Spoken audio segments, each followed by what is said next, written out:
The arguments for the existence of God are like the lyrics to familiar television jingles.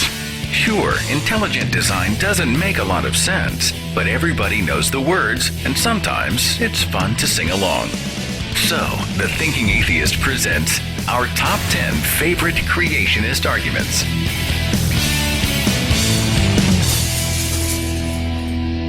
Number 1. Carbon dating isn't accurate to determine the age of the Earth.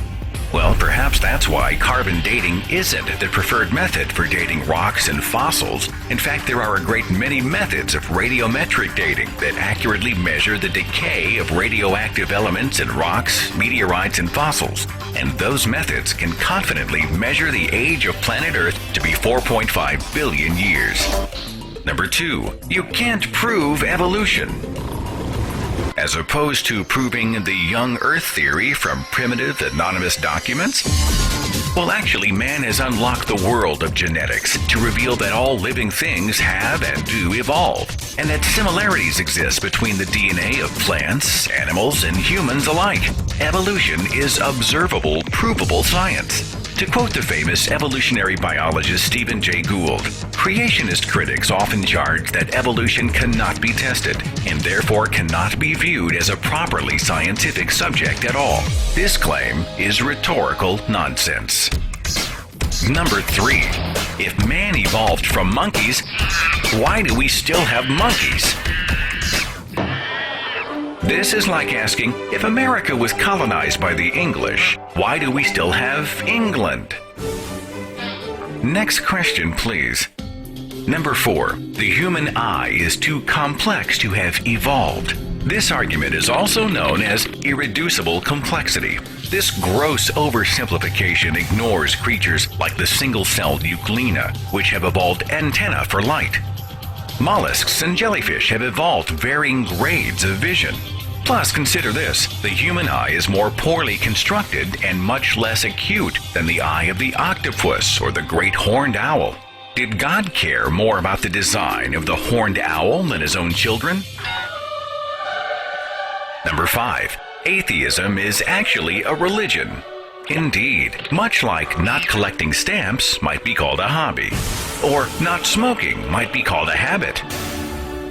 Number 6. Oh yeah? Well, scientist X believes in God.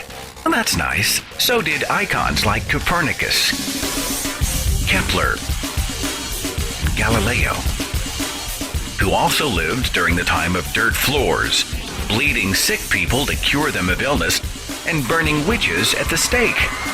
Sir Isaac Newton was a believer and theologian. He was also an alchemist. Did Newton's groundbreaking research on gravity and the laws of motion also prove his belief that metals had magical powers and could be combined to make gold? Cherry pick all you want. The fact is, 93% of the members of the National Academy of Sciences reject the concept of God. That's not just a majority, it's an overwhelming majority. In fact, this is just a sampling of the reputable scientific organizations that reject intelligent design and support evolution by natural selection.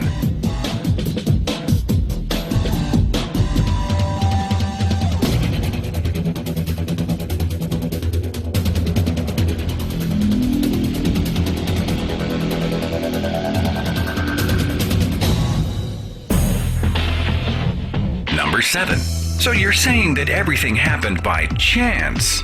No. Well, chance certainly plays a part in the evolutionary cycle, but natural selection promotes non-random change of specific desirable traits over time. Living organisms didn't just pop into existence by chance, but they did evolve over millions, sometimes billions of years. Number 8. America was founded as a Christian nation.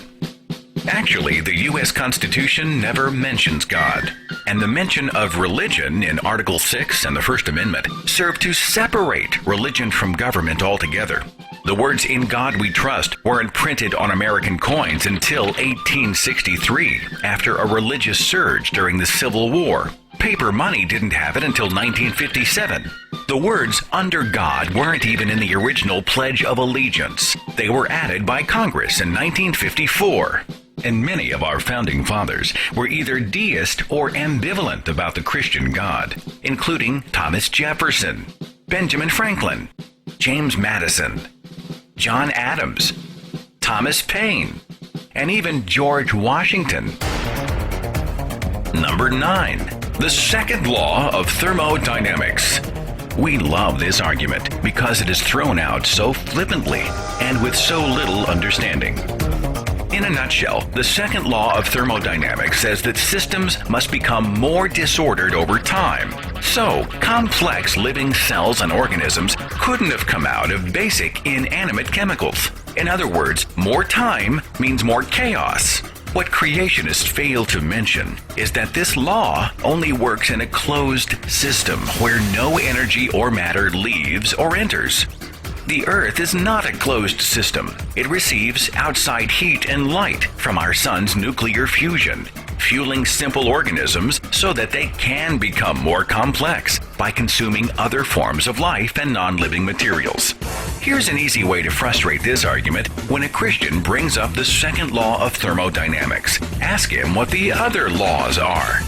When he shrugs and stares into space, you'll know how truly informed he is on the subject. And finally, number 10, our favorite. Adolf Hitler was an atheist. Well, actually, Hitler was raised Roman Catholic. In Mein Kampf, Hitler speaks of the creator of the universe and says the Aryan race was created by God. His religious views, or lack of them, remain in dispute. But using the name of history's greatest tyrant isn't an argument. It's a provocation that has nothing to do with the concept of evolution or creation. Invoking Hitler is a hot button designed to distract people from the true evidence that God only exists in the imagination of man. So there they are, our top 10 favorite creationist arguments. The next time you come up against one of these, just remember that your worldview is based on evidence. Their worldview includes an invisible divine daddy, 2 naked people and a talking snake, contradictory documents written in the Bronze Age, the wearing of torture devices around one's neck, and bumper stickers that proudly say, 7 days without prayer makes 1 week. For the record, we're not sure the creationist argument could be much weaker. We're just saying.